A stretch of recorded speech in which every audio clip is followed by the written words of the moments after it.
नाजरीन, आप देख रहे हैं रियासत का मशहूर व मकबूल यूट्यूब चैनल बज़्म आईना वकील साहब पोस्ट। सैयद कुदरतुल्लाह क़ादरी वकील साहब एक बार फिर करनूल की इंतहाई ज़रूरी अहम ख़बर के साथ आपके रूबरू हाजिर हूँ। ख़बर इस बार इंतहाई ज़रूरी है, यानी कि SIR को लेकर है, जिसे स्पेशल इंटेंसिव रिवीज़न कहा जाता है। SIR प्रोग्राम का आगाज़ 15 तारीख़ यानी 15 जून 2026 से रियासत आंध्र प्रदेश में होने जा रहा है। इसको लेकर मुसलमान काफ़ी परेशान हैं, तो इनके मसाइल को लेकर, इनके सवालात को लेकर छोटी मस्जिद शरीफ नगर करनूल में शरीफ नगर मस्जिद, जो छोटी मस्जिद है, उस कमेटी की जानिब से मस्जिद में एक प्रोग्राम रखा गया जिसका नाम SIR प्रोग्राम है। इस मौके पर एडवोकेट मालिक बादशाह शेख ने बेहतरीन अंदाज में SIR के मुताल्लिक़ तफसील से जो है बताया, और आखिर में सवालात भी किए गए अवाम की जानिब से, तो उसके जवाबात भी दिए। हम चाहते हैं कि आप ये वीडियो मुकम्मल देखें ताकि आपको SIR के मुताल्लिक़ समझ आ सके। इस मौके पर सीनियर एडवोकेट खालिद सर के अलावा अब्दुल अज़ीज़ एडवोकेट और दीगर अहम शख्सियात शरीक रहे। इस मौके पर टीम बज़्म आईना मस्जिद कमेटी का शुक्रिया अदा करती है, जिन्होंने SIR प्रोग्राम जो है अपनी मस्जिद में चलाया और मुसल्ली और इलाके वालों को SIR के मुताल्लिक़ शऊर बेदार कराया। और साथ ही साथ खुसूसी शुक्रिया अदा करते हैं हम एडवोकेट मालिक बादशाह शेख का, जो प्रोफ़ेसर भी हैं प्रसन्ना कॉलेज ऑफ लॉ में, क्योंकि उन्होंने SIR प्रोग्राम के मुताल्लिक़ तफसील से जो है अवाम को बताया। आप देखिए ये खुसूसी रिपोर्ट। सैयद कुदरतुल्लाह क़ादरी वकील साहब को दीजिए इजाज़त। अगर आप हमारे चैनल को अब तक सब्सक्राइब नहीं किए हैं तो ज़रूर सब्सक्राइब करें, लाइक करें, शेयर करें, कमेंट करें, बेल बटन दबाना ना भूलें ताकि लेटेस्ट वीडियोस आप तक बआसानी से दस्तयाब हो सके।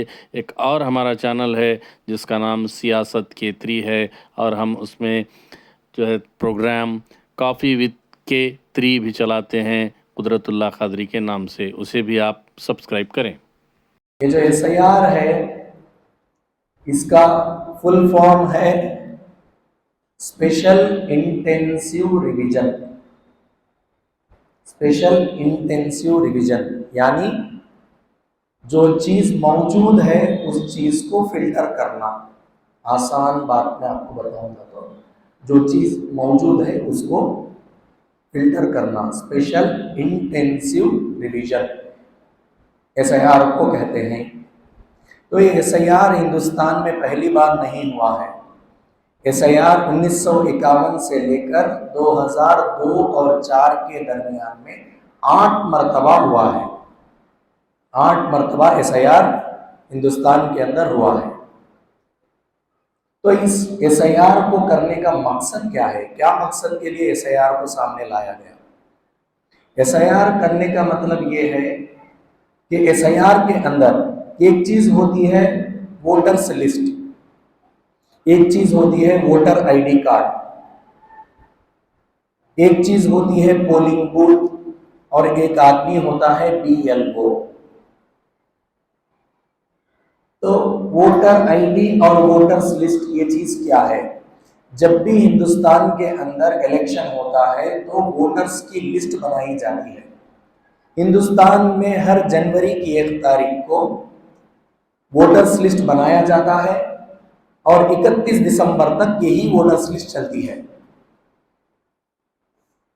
अब हिंदुस्तान के अंदर आबादी इतनी ज्यादा हो गई कि हर रोजाना बहुत सारे लोग दुनिया से फौत हो रहे हैं, बहुत सारे लोग दुनिया के अंदर आ रहे हैं। तो इसके अंदर क्या हुआ, जब हर हिंदुस्तान का शहरी लड़का और लड़की जिसकी उम्र 18 साल से ज्यादा हो जाती तो उसको वोट देने का एक हक मिलता है। तो हमारे हिंदुस्तान के अंदर रोजाना 70,000 लोग 18 साल की उम्र पार कर रहे हैं और लगभग 28,600 लोग फौत हो रहे हैं, यानी दुनिया से जा रहे हैं। तो ये जो वोटर्स लिस्ट जनवरी की 1 तारीख को बनती है, दिसंबर के 31 तक यही वोटर्स लिस्ट चलती है और फिर दूसरे साल जनवरी की 1 तारीख को बनती है। तो रोजाना 70,000 लोग 18 साल पार करते हैं, तो इंटू 365 365 दिन लगाओ, कैलकुलेटर गर्म हो जाएगा आपका। तो इतने लोगों को वोट का हक कब मिलना? उन्होंने 1 साल के बाद करता। किसी का जनवरी 2 तारीख को बर्थडे है, 18 साल पार कर डाला, तो उन्होंने 364 दिन इंतजार करना वोटर्स लिस्ट में आने के लिए। तो इस चीज को सुप्रीम कोर्ट के अंदर डाला गया, तो सुप्रीम कोर्ट एक जजमेंट दी कि हर 6 महीने को एक बार वोटर्स लिस्ट बदलो। तो फिर ऐसा हुआ, 6 महीने भी कोई छोटी मुद्दत नहीं। तो फिर इसके अंदर हाल ही में सुप्रीम कोर्ट के अंदर फिर इसके ऊपर केस डाला गया था। पिटीशन में एक इंटीरियम ऑर्डर ये दिया गया इलेक्शन कमीशन ऑफ इंडिया को कि हर 3 महीने में एक बार इलेक्टोरल लिस्ट बनाओ। अब ये इलेक्टोरल लिस्ट होता क्या है? जो भी लड़का या लड़की जिसकी उम्र 18 साल से ज्यादा हो जाती है, तो वो जाए अपना नाम इलेक्शन कमीशन ऑफ इंडिया के रजिस्टर में दर्ज करवाएं। Election commission of India electoral list के नाम से एक लिस्ट में दर्ज करती है और एक आइडेंटिटी कार्ड आपको देती है जिसको बोलते हैं वोटर्स आईडी कार्ड। यानी हमारे पास वोटर्स आईडी कार्ड रहना काफी नहीं है, वोटर्स आईडी कार्ड के साथ साथ लिस्ट में हमारा नाम होना जरूरी है। वोटर्स आईडी कार्ड रख लिए, ठीक है, हम इत्मीनान हो जाएंगे, ये नहीं। लिस्ट में से नाम कब हट जा रहा है, कहीं कैसा हट जा रहा है, हमें मालूम ही नहीं। हटा दिया जा रहा है, ये मालूम नहीं हमें। आप देख लेंगे तो आपका नाम, आपके पास तो वोटर्स आईडी कार्ड होगा मगर लिस्ट में तो नाम दिखाई नहीं देगा। तो ये लिस्ट कहाँ रहती है? ये लिस्ट उस जगह रहती है हर इलेक्शन जब कंडक्ट करती है हुकूमत, तो पोलिंग स्टेशन, पोलिंग बूथ के नाम से जगह जगह एक बूथ को कायम करती है, एक छोटा रूम जिसको बूथ कहते हैं। उसमें एक ऑफिसर रहता है जिसका नाम होता है बूथ लेवल ऑफिसर। तो ये हर दिन का काम नहीं उसका, कोई आंगनबाड़ी है, कोई बीआरओ है, कोई आशा वर्कर है, कोई वुमन पुलिस है, इन सब लोगों को सिर्फ उस टाइम पे, उस खुसूसी टाइम पे उनको बीएलओ का पद देकर उनको वहां पर बिठाया जाता है। जब इलेक्शन खत्म हो जाता है तो आपकी लिस्ट भी खत्म, आपका वोट भी खत्म। अब उसके बाद ये लिस्ट यतीम हो जाता है, ये लिस्ट को कोई देखने वाला नहीं रहता, इस लिस्ट को फेंक दिया जाता है। तो एसआईआर के अंदर ये कोशिश होती है कि हर बूथ के अंदर 1000 से भी ज्यादा वोटर्स है, कहीं 1900 है, कहीं 2000 है, कहीं 3000 भी है। तो इस मर्तबा ये कोशिश की जा रही है कि हर बूथ के अंदर ज्यादा से ज्यादा 1000 वोट को कट ऑफ कर दे। तो 1000 वोटर्स हो, उसको 1000 को कट ऑफ कर दे और दूसरे बूथ में इनको डाल दे, ये कोशिश हो रही है।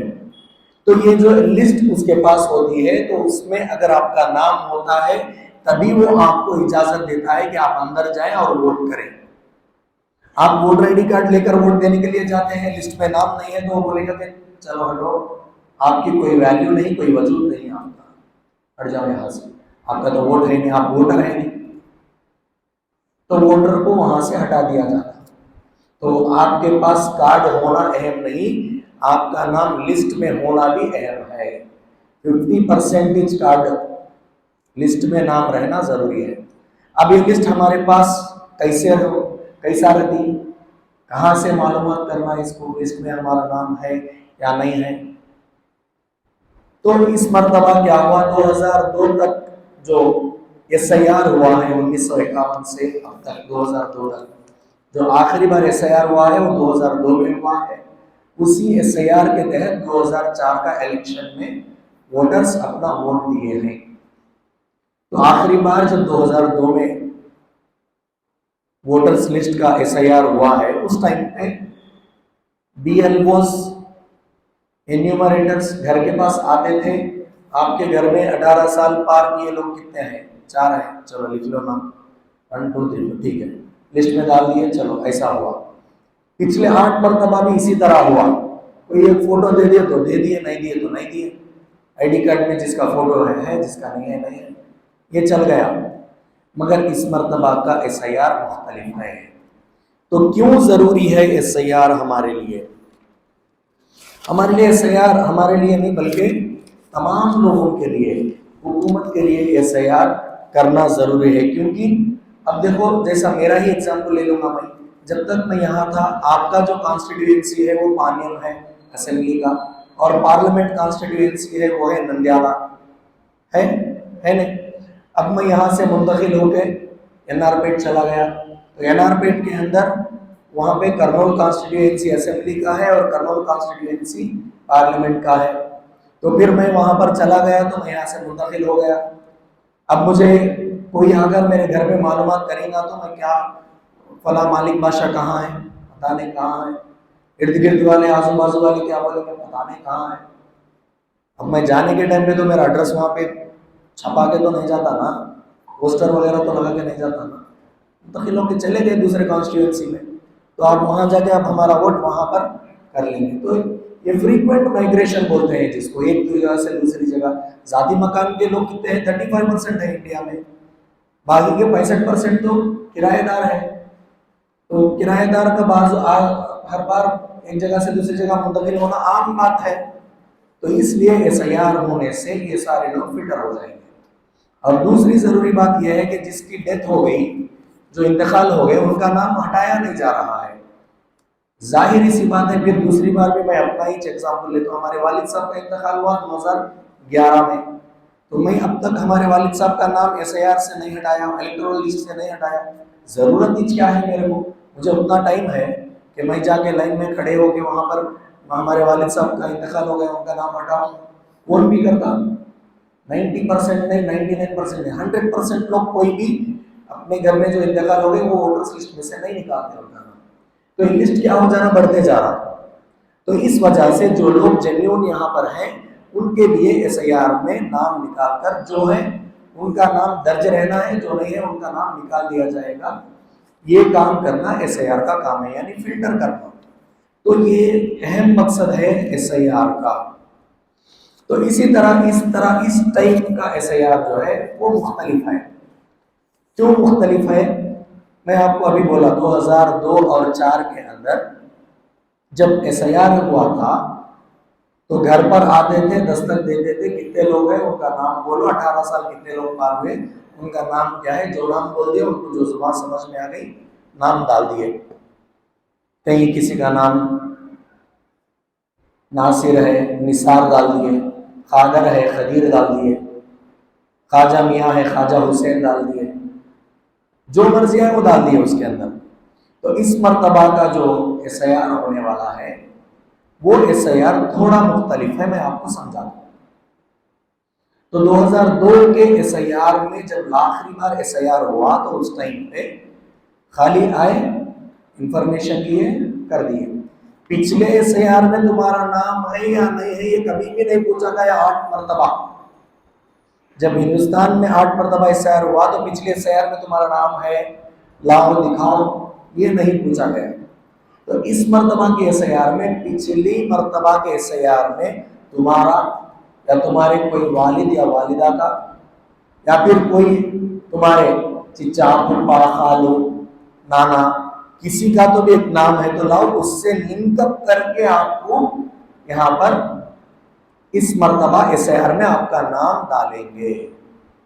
अब इसके पीछे बहुत बड़ी हिकमत छुपकर है, ये कहीं भी वाज़ेह नहीं हुई है, ये क्या चीज छुपकर है इसमें। तो ये पिछली मरतबा अगर 2002 के SIR के अंदर आपका नाम है तो ठीक है, इस मरतबा का इलेक्शन कार्ड लेंगे, आपको मैपिंग करेंगे, आगे की कार्रवाई करेंगे। मसला तो वहां आता, 2 कैटेगरी में आता। एक, पिछली मरतबा के SIR में आपका खुद का नाम नहीं, आपके वालिद या वालिदा का भी नाम नहीं, तो क्या हुआ, आपका SIR 2026 का SIR 2002 के SIR से लिंक नहीं हुआ। ये कैटेगरी 1 है। कैटेगरी 2, नाम तो है मगर नाम में बहुत सारे गलतियां हैं। नाम है, नाम मौजूद है, मगर बहुत सारे गलतियां हैं। आपके नाम से या फिर आपके कोई रिलेटिव यानी फादर मदर किसी के नाम से मैच नहीं हो रहा है। ये बहुत बड़ा मसला, ऐसा मसला। अच्छा, एक जबरदस्त गोश्त खाने के बाद दांत में अटक हो रहता, नहीं निकलता रहता, तुम्हें अंगली करो, काढ़ी करो, ऑपरेशन भी करो, नहीं निकलता। बहुत ज्यादा तकलीफ देने वाली चीज है। सेम हूबहू वही चीज है, नाम तो है मगर नाम में गलतियां हैं। ठीक है, इसका भी हम सॉल्यूशन बताएंगे इंशाल्लाह। तो इस बार जो है SIR 3 फेजेस में होने वाला है। Phase 1 mapping, phase 2 enumeration, phase 3 drafting and final publication. 3 stages में होने वाला है, जो कि कल 15 से शुरू होने वाला है। तो ये SIR को समझने से पहले आइए हम सिटीजनशिप को समझे, क्योंकि लिंकअप करने के लिए छोटा कंडीशन रखे हैं। जो हिकमत छुपी है वो अब वाज़ेह होने वाली है। क्या हिकमत छुपी है इसके पीछे? तो ये सिटीजनशिप का बदल होने वाला है। हमारे दरमियान 3 कैटेगरी के लोग बैठे हैं। हमारे सबके दरमियान 3 कैटेगरी के लोग बैठे हुए हैं। कैटेगरी 1, आपके पास कागज और कलम है तो नोट कर लें ताकि आसानी हो। कैटेगरी 1,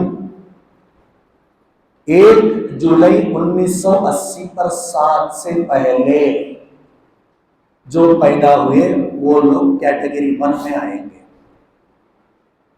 कैटेगरी नंबर 2, 1 जुलाई 1980 पर 7 से लेकर 2 दिसंबर 2004 के दरमियान में पैदा हुए वाले। कैटेगरी नंबर 3, 2 दिसंबर 2004 के बाद पैदा होने वाले। तो हमारे दरमियान 3 तरह के लोग हैं।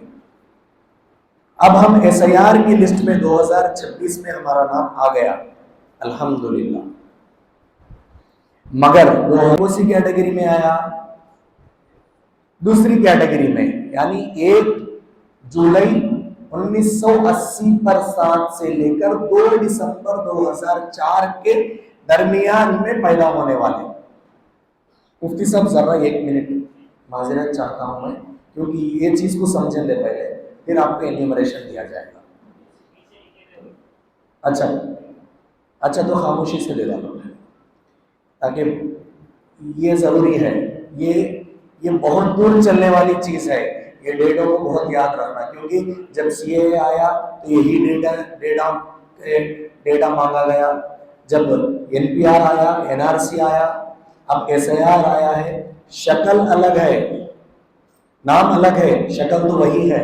NRC का बदल ही SIR है, CAA का बदल ही SIR है। जब CAA आया है, जल्द से जल्द दे दीजिए, मैं दूसरी बात करूंगा। तो जब CAA आया था तो आप क्या चीज मांगा गया सिटीजनशिप में? ये सारी चीजें मांगे गए। मगर जब CAA के पास सिटीजनशिप देने की कोशिश करे तो पूरे हिंदुस्तान में अब तक सिर्फ 6 लोगों को दी सिटीजनशिप, ओनली 6 पीपल। CAA लाकर 2 करोड़ या 4 करोड़ लोगों को बाहर से लाने का जो प्लान था, उसमें सिर्फ आज तक 7 साल का मुद्दत हो गया, आज तक सिर्फ 6 लोगों को सिटीजनशिप दिया गया CAA के तहत। तो ये सब चीजें जो है वक्तन फवक्तन नाकामी की तरफ होते जा रहे हैं, मगर कानून समझना जरूरी है। तो इसलिए ये बात हमारे दिमाग में बैठ जाना। तो मैं ये बता रहा था कि सिटीजनशिप के लिए 3 चीजों का होना जरूरी है। पहली कैटेगरी के लोग वो हैं जो 1 जुलाई 1980 पर 7 से पहले पैदा हुए। दूसरी कैटेगरी के लोग हैं 1 जुलाई 1980 पर 7 से लेकर 2 दिसंबर 2004 के दरमियान में पैदा हुए। और तीसरी कैटेगरी के लोग वो हैं जो 2 दिसंबर 2004 के बाद पैदा हुए हैं। तो इसमें कुछ मसला ऐसा है, सिटीजनशिप देने के लिए 1 जुलाई 1980 पर 7 से पहले जो पैदा हुए उनके लिए कोई एक अपना डॉक्यूमेंट दे दे तो काफी है, अपना डॉक्यूमेंट। दूसरी कैटेगरी के जो लोग हैं वो पैदा हुए 1 जुलाई 1980 पर 7 से लेकर 2 दिसंबर 2004 के बीच में। तो इन्हों अपना सिटीजनशिप प्रूव करने के लिए अपना खुद का डॉक्यूमेंट देना है और उसके साथ साथ अपने वालिद या वालिदा, अम्मा ने तो बाबा, दोनों में किसी एक का डॉक्यूमेंट देना है। वो डॉक्यूमेंट क्या है मैं आगे चलकर बताऊंगा आपको। अब असल परेशानी तो तीसरी कैटेगरी के लोगों का है। तीसरी कैटेगरी के जो लोग हैं वो अपना खुद का डॉक्यूमेंट देना, अपने वालिद और वालिदा, वालिद या वालिदा नहीं, वालिद और वालिदा दोनों का भी डॉक्यूमेंट देना। अब इसको एक छोटे एग्जाम्पल से समझेंगे। पहली कैटेगरी में शेख अब्दुल सत्तार, जिनकी पैदाइश हुई 1 जुलाई 1965 में पैदा हुए अब्दुल सत्तार। उनके बेटे मोहम्मद हुसैन पैदा हुए 10 जुलाई 1980 पर 7। अब्दुल सत्तार के बेटे मोहम्मद हुसैन पैदा हुए 10 जुलाई 1980 पर 7। अच्छा समझो गौर से। उनके बेटे हैं शेख शाह अली। शेख शाह अली कब पैदा हुए? 5 नवंबर 2005 में पैदा हुए। अब हमारे पास 3 कैटेगरी के लोग हैं, दादा है, बाप भी है और पोतरा भी है। तो अब्दुल सत्तार अपना सिटीजनशिप प्रूव करने के लिए अपने नाम से कोई एक डॉक्यूमेंट, 11 डॉक्यूमेंट इलेक्शन कमीशन बताई है, तो उसमें से कोई एक डॉक्यूमेंट दे दे तो काफी है। मोहम्मद हुसैन जो 1980 पर 7 10 जुलाई 1980 पर 7 में जो पैदा हुए, जो कि 1 जुलाई 1980 पर 7 से लेकर 2 दिसंबर 2004 के दरमियान में है, तो इनको अपना डॉक्यूमेंट के साथ साथ अपने वालिद साहब का डॉक्यूमेंट देना जरूरी है, यानी अब्दुल सत्तार का डॉक्यूमेंट देना जरूरी है। अब तीसरी कैटेगरी में शेख शाह अली आ गए, 2005 में पैदा हुए, 2025 में उनको 20 साल आ गए, लगभग 2023 या 24 के बीच में 18 साल पार कर दिए, तो इनका भी वोटर कार्ड बन जाता। अब शेख शाह अली का वोटर कार्ड अगर प्रूफ होना है तो शेख शाह अली अपना डॉक्यूमेंट देंगे, अपने वालिद का डॉक्यूमेंट मोहम्मद हुसैन का देंगे, मोहम्मद हुसैन भी की सारा भी उनका भी डॉक्यूमेंट देंगे। अब मोहम्मद हुसैन अब्दुल सत्तार का डॉक्यूमेंट या फिर उनकी बीवी कासिम बी का डॉक्यूमेंट दे दिए तो काफी है। समझ में बात है? तो अब्दुल सत्तार क्या करे, अपना कोई डॉक्यूमेंट बना को नहीं गए, अपना कोई भी डॉक्यूमेंट नहीं है, तो अब क्या हो गया, अब्दुल सत्तार चले गए, दुनिया से चले गए पाप बेचारे।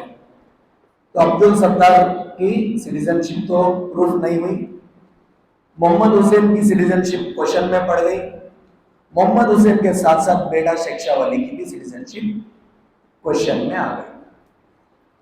अब शेख शाह अली बोलता, हमारा दादा बड़ा बेवकूफ था, कुछ ना कुछ कागज छोड़ को जाता था तो आज हमारी ये नौबत नहीं आती थी।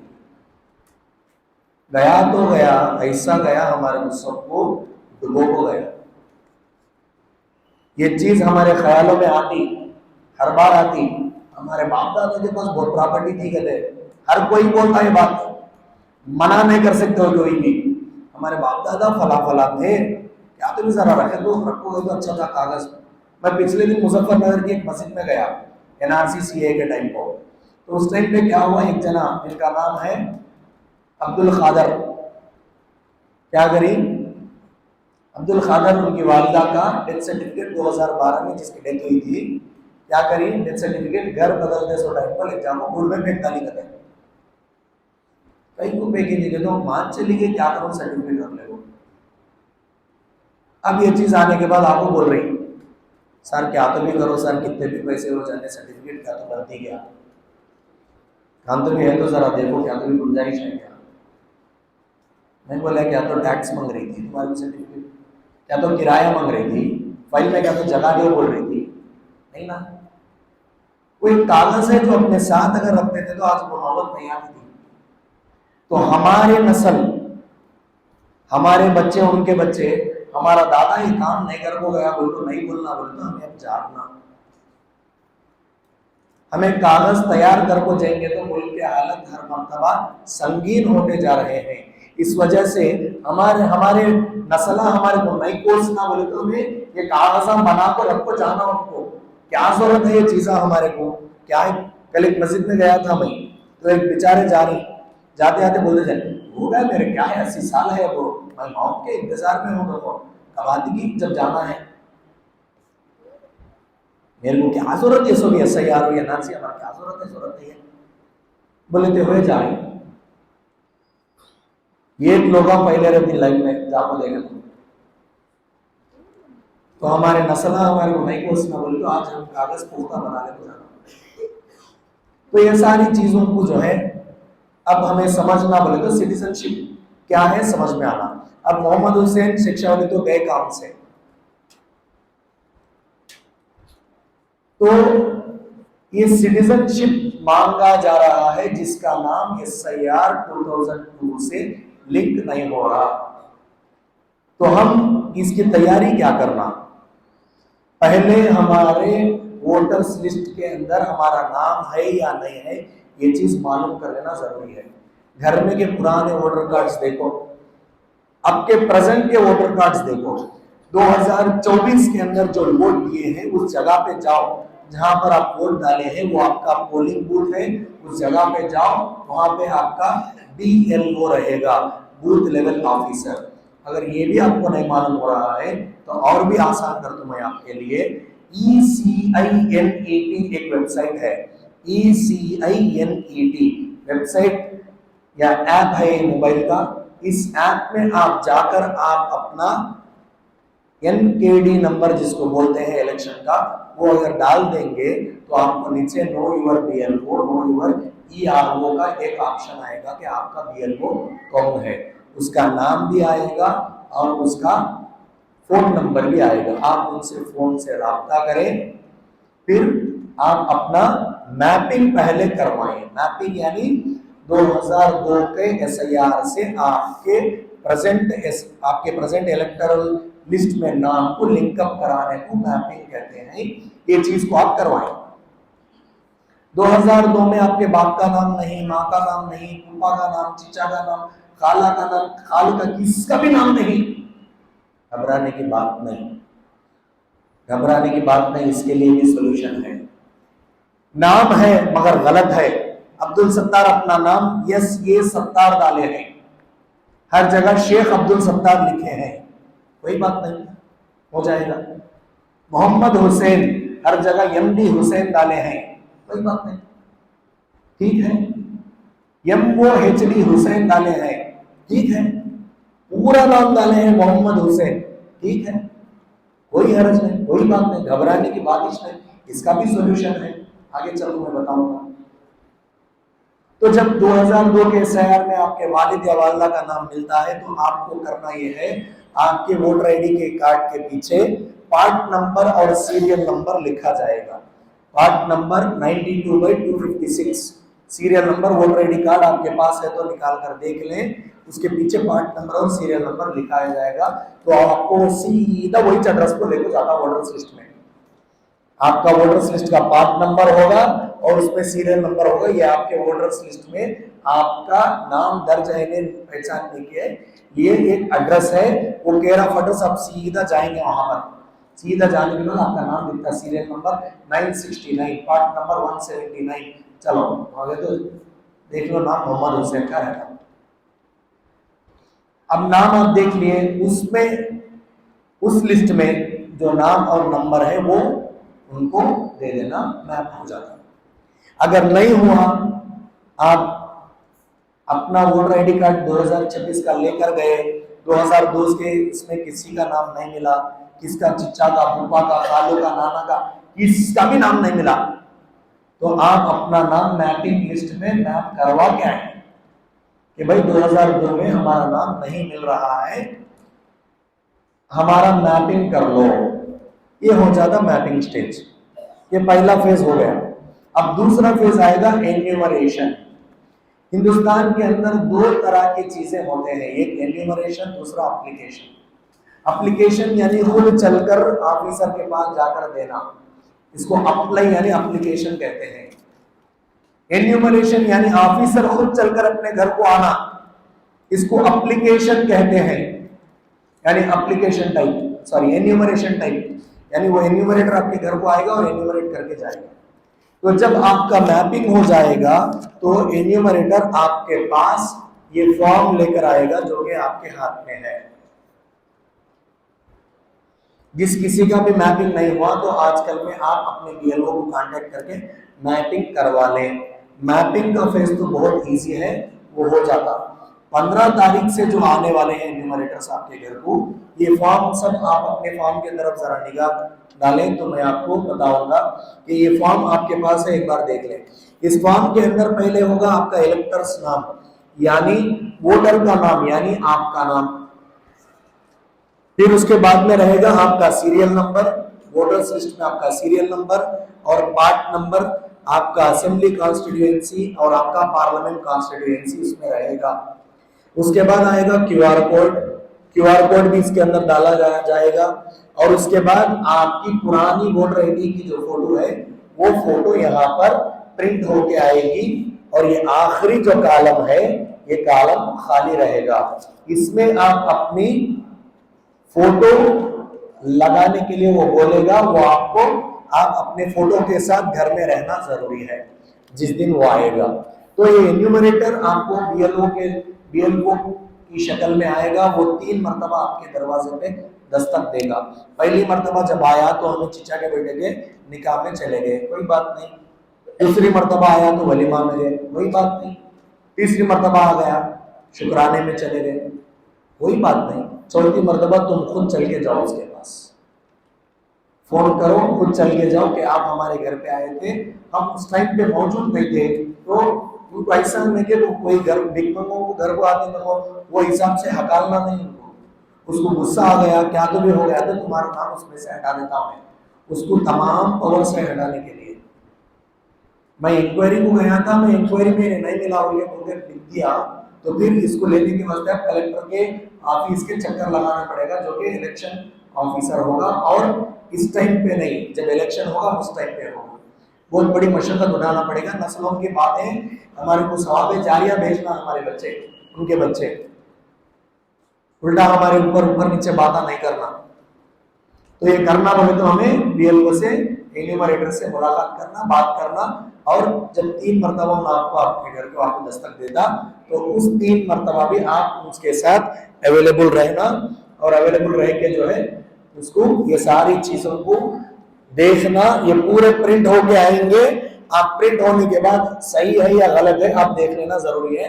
उसके बाद आपकी लेटेस्ट फोटो यहाँ पर लगेगा और मजीद और डिटेल्स आपसे मांगेंगे, यानी और भी डिटेल्स आपसे मांगे जाएंगे, जैसा कि आपका डेट ऑफ बर्थ हो गया, आधार नंबर हो गया, mobile number, father mother spouse, उनके वोटर आईडी कार्ड जो भी है वो सब मांगा जाएगा, वो सब आप उनको बताएंगे। आखिरी कॉलम में अगर आप 2002 में वोट दिए हैं तो आपका डिटेल इधर लगेगा, राइट साइड वाली कॉलम में आपका डिटेल लगेगा कि 2002 में आप वोट दिए हैं तो आपका डिटेल लगेगा। अब मैं अपना एग्जांपल बताता हूँ। मेरा डेट ऑफ बर्थ है 1993। 2002 और 4 के दरमियान में मैं ज्यादा से ज्यादा ये 10 या 11 साल या 9 से 10 साल का बच्चा होगा, तो मेरे तो जाहिर बात है 2002 में तो मैं वोट नहीं दिया। तो हमारे वालिद साहब वोट दिए होंगे, तो क्या करना, ये डिटेल मेरा यहाँ पे फिल नहीं होगा, खाली छोड़ देना है। इस तरफ हमारे वालिद या वालिदा का डिटेल मैं यहाँ पर दूंगा। 2002 की लिस्ट में नाम है तो अगर 2002 की लिस्ट में आपका किसी का भी नाम नहीं मिला, बाप का, माँ का, चचा का, फूफा का, खाला का, किसी का नहीं मिला, तो ये कॉलम फ्री छोड़ दिया जाएगा, ये भी कॉलम फ्री छोड़ दिया जाएगा। फिर यहाँ पर आप साइन करेंगे, उसके नीचे बीएलओ साइन करेगा। बीएलओ साइन करने के बाद आपको इसका एक्नॉलेजमेंट एक रसीद देके जाएगा कि आपका एसआईआर में एन्यूमरेशन हो चुका है। ये एक्नॉलेजमेंट आप उससे मांग कर लेना जरूरी है। अगर वो नहीं दिया तो कम से कम आखिरी दर्जे में इस फॉर्म की तो फोटो आप खींच लेना जरूरी है।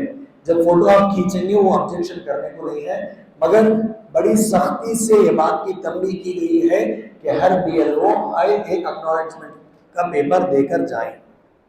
अगर आपका नाम 2002 की लिस्ट में आ गया तो आपका एसआईआर की लिस्ट में आएगा।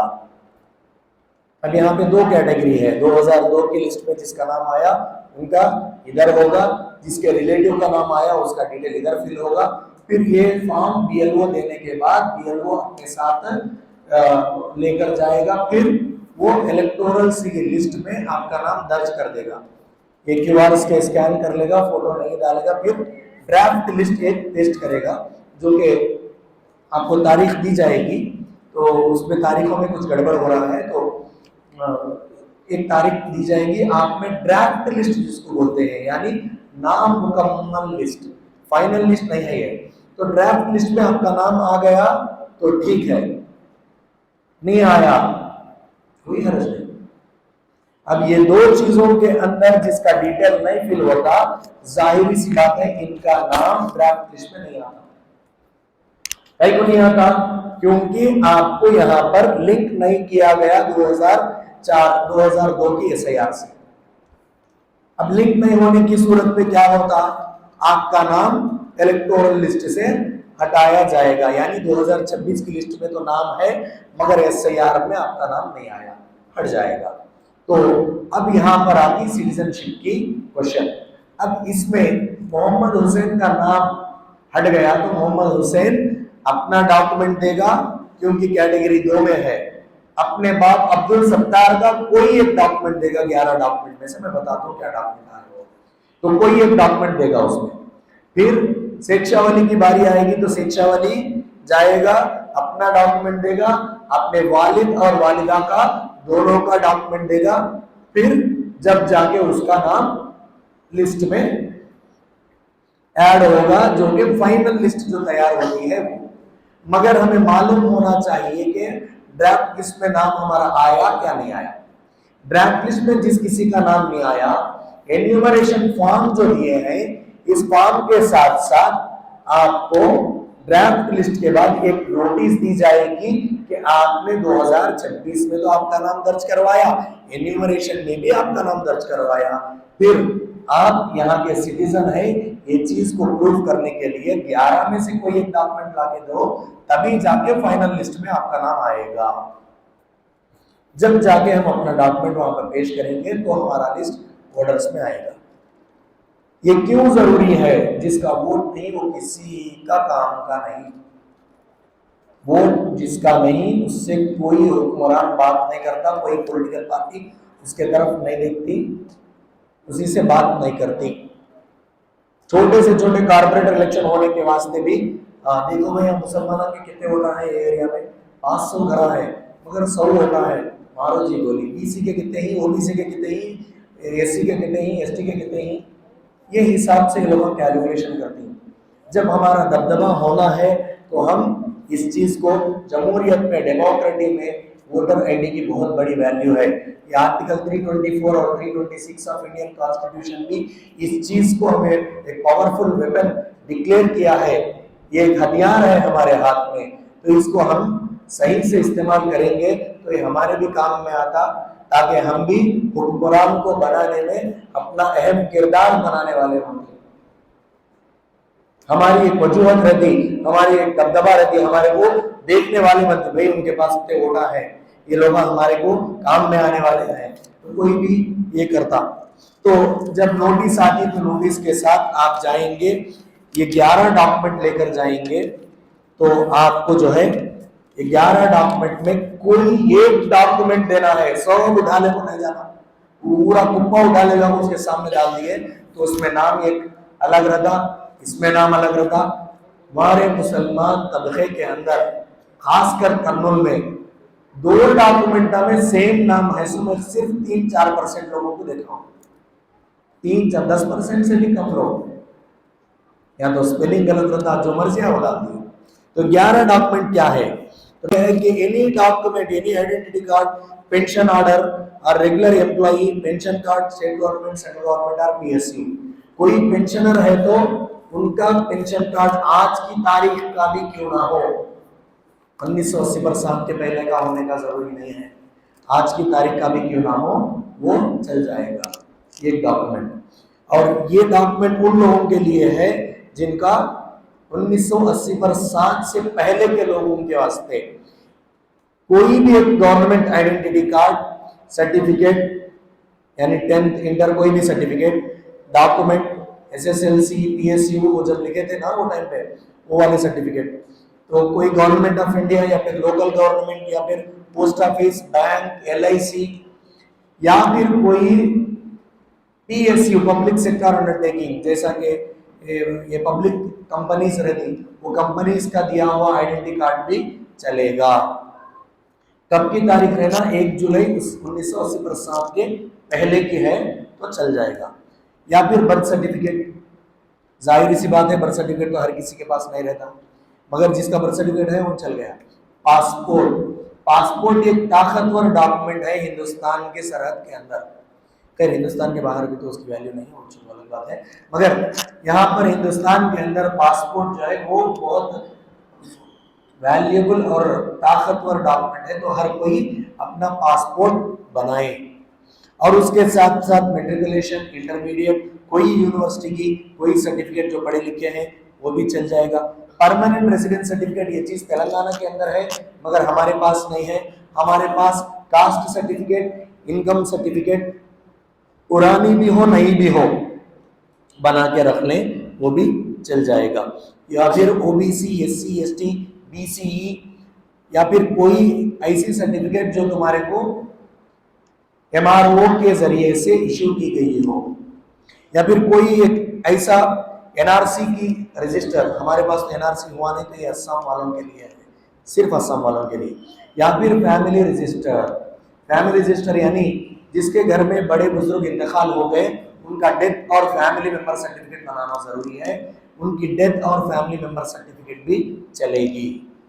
या फिर कोई पट्टा, लैंड यूज सर्टिफिकेट जो गवर्नमेंट की है वो पट्टा भी चलेगा। या फिर 2002 का एसआईआर का लिस्ट, इनमें से कोई एक डॉक्यूमेंट आपका हो तो चलेगा। आमतौर पे लोगों के पास कौन से डॉक्यूमेंट होते हैं, birth certificate, tenth certificate, intermediate certificates, university में पढ़े सो सर्टिफिकेट्स और पासपोर्ट, ये चीज़ें हैं तो इसको रखें। ये सारी चीज़ें, इसमें एक हिकमत ये भी छुपी है कि इंडिकेटिव नॉट एग्जॉस्टिव, ये जो डॉक्यूमेंट बताया गया है इलेक्शन कमीशन इंडिया, ये सिर्फ इंडिकेटिव है, यानी ये 11 चीजें मुकम्मल नहीं है, इसके अलावा भी दूसरे डॉक्यूमेंट भी हम एक्सेप्ट करेंगे, नॉट एग्जॉस्टिव, यानी इस पे हम खत्म नहीं कर रही, और भी कोई वैलिड डॉक्यूमेंट तुम्हारे पास है तो आप लाकर, किसी के वालिद साहब आर्मी में काम किए हैं तो उनका कोई एक पेंशन का पेपर या फिर कोई सर्टिफिकेट लेकर जाकर दिखाओ, उनका अपॉइंटमेंट ऑर्डर दिखाओ। आर्मी के लोगों को एक जमाने में खेता वगैरह दिए जाते थे, तो कलेक्टर का अलॉटमेंट दिखाओ, चलेगा। तो ये चीज चलाना है, ये चीज आपको उस टाइम पे जाकर बोलना है कि आप इस चीज को एक्सेप्ट करें, क्योंकि इंडिकेटिव नहीं है, नॉट एग्जॉस्टिव है, ये खत्म नहीं, इसके अलावा भी डॉक्यूमेंट एक्सेप्ट करेंगे। तो ये सारी चीजें, और उसके साथ साथ मैं एक आखिरी बात बताकर अपनी बात को खत्म करता हूं कि आप जो है ड्राफ्ट लिस्ट बनने के बाद आप अपना ड्राफ्ट लिस्ट चेक कीजिए, और उसके अलावा जिसके 18 साल, 5 मिनट के बाद देते थे ना,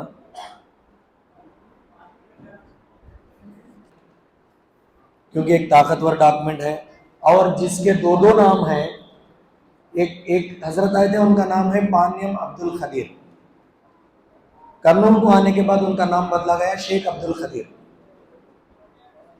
अब जिसके 2 नाम है वो एक एफिडेविट बना ले कि 2 नाम मेरे ही हैं, अब्दुल खदीर भी मैं छूँ पानियम, अब्दुल खदीर भी मैं छूँ शेख। तो अपना दो दो नाम है, वो एक एफिडेविट बना ले, लक्ष्मी जेरोक्स में, जोगाराव में, या फिर कहीं दीगर जगहों पर बनती है तो बना ले। तो उसके साथ साथ जो कुछ भी व्हाट्सएपों के ज़रिए से, फेसबुक, इंस्टाग्राम और यूट्यूब के ज़रिए से जो भी बात आती है, उस चीज़ को आप पहले सुनना बंद कर दें, क्योंकि इसमें बहुत सारे गलतियां सरदियां आती हैं चीज़ में। कोई कर्नाटक में बैठ के बोल रहा है तो यूपी वालों के लिए वो लागू नहीं होता, तेलंगाना में बैठकर बोल रहा है तो हमारे लिए वो चीज़ नहीं होती। तो यूट्यूब में उन बोलने वाला कौन है? उन पढ़ा लिखा है, अनपढ़ है, गवार है? शेयर मार्केट के बारे में यूट्यूब में बोलता क्लास, सो कौन बोलता ये शेयर खरीदो, ये खरीदो, ये करो, ऐसा बोलो। उन तुम्हारे को फायदा कहीं को देता भाई? उसके शेयरा नहीं बिकते रहते, उन्हें ये शेयरा खरीदो बोलो, तुम्हारे को खरीदने पे मजबूर करता, तुम्हें उसके ऊपर बिलीव कर ले को, वो शेयरा खरीदती, बाद में नुकसान में चले आते। दूसरों को फायदा देने वाली दुनिया नहीं है अब। 1400 चिल्लर साल हो गए हमारे, वो जमाना नहीं रहा। तो अच्छी बात कई को बताता हूं, उन्हें बताओ तो वो हमें फिल्टर करना मुश्किल हो जाता कि कौन सही बोल रहा, कौन झूठ बोल रहा। उसको फायदा होता तो उन्हें खरीदता ना शेयर, हमारे को एक बोलता। तो इस वजह से मैं क्या बता रहा हूं आपको, ये चीज को आप सुनना बंद करो और इस चीज को आगे फैलाना बंद करो। मोतबर लोगों के पास जाकर आप मालूमात फराहम करो ताकि आपका फायदा हो, आपका नुकसान ना हो। ये अदबन गुजारिश है आप लोगों से। और जिसके 18 साल हो गए हैं, जैसा भी 18 साल की उम्र पार होती तो फॉर्म 6 के जरिए से आप अपना, बच्चे का हो, बच्ची का हो या फिर खुद का हो, तो अपना जो वोटर आईडी का नाम अपने वोटर्स लिस्ट में दर्ज करवाएं। किसी के वोटर आईडी में गलतियां हैं, हाँ, जब आपको एक चीज मैं बताता हूँ, जब आपको नोटिस दिया जाएगा तो आप अपने साथ वोटर आईडी से मैच होने वाला कोई एक प्रूफ लेकर जाएंगे 11 में से। वोटर आईडी में नाम गलत है तो फिर आप ऐसा नहीं कि एसआईआर होने से पहले पहले आप फॉर्म 8 के जरिए से अपना नाम करेक्शन करवाएं। ये ऑनलाइन में हो जाता, ये आपके पास मोबाइल में ऐप होना जरूरी है। और उसके बाद आपका बीएलओ और ईआरओ, ईआरओ यानी इलेक्टोरल रजिस्टर ऑफिसर, बीएलओ यानी बूथ लेवल ऑफिसर, आप इन लोगों के साथ अच्छी तरह से पेश आए और आप इन लोगों के टच में रहें ताकि आपका काम आसानी से हो सके। और इसके साथ साथ यहाँ पर मोहल्ले में जो भी पढ़े लिखे लोग हैं, आप दूसरों की मदद करें ताकि सबका भी एसआईआर के अंदर नाम आ जाए। जो पढ़े लिखे हैं वो एक दूसरे की मदद करें और बात को आगे फैलाएं। और जहाँ कहीं भी इस ताल्लुक, एसआईआर के ताल्लुक का पूरा मुकम्मल काम खत्म नहीं होता, तब तक ऐसे प्रोग्रामों में आप जाएं और दूसरों को भी लेकर जाएं और ज़्यादा से ज़्यादा मौका मिले कि आप, क्योंकि एक बात आप सुन लेंगे तो आपको बहुत सारी बातें आपके दिमाग में बैठना मुश्किल है, क्योंकि कानून हर रोज होने वाली चीज नहीं। एसी रिपेयर करने वाले को आसान चीज है, क्या रिपेयर है इसमें, रिपेयर मालूम हो जाता, रिपेयर कर देता। मगर हम एसी रिपेयर हो गए तो परेशान हो जाती कि इसके अंदर क्या हुआ, क्या फॉल्ट हो गया, क्या हो गया बोल के, क्योंकि हम रोज रोज इसके ये नहीं होते ना, आदि नहीं होते इस चीज के। तो इसलिए आप लोगों को जरूरी है कि ये चीज को ज्यादा से ज्यादा मालूमात करें। आप लोगों के कोई भी डाउट है तो आप पूछ सकते हैं। अल्हम्दुलिल्लाह हमारे मुफ्ती साहब भी इस चीज़ की कोशिश में लगे हैं और बहुत सारे मस्जिदों में भी ये अपना टाइम वगैरह दे रहे हैं, मालूमात फराहम कर रहे हैं। तो आपके इलाके में भी बहुत सारे लोग काम कर रहे हैं इसके ताल्लुक से, आप उनसे जुड़े रहें, आप अपने डाउट्स पूछ सकते हैं।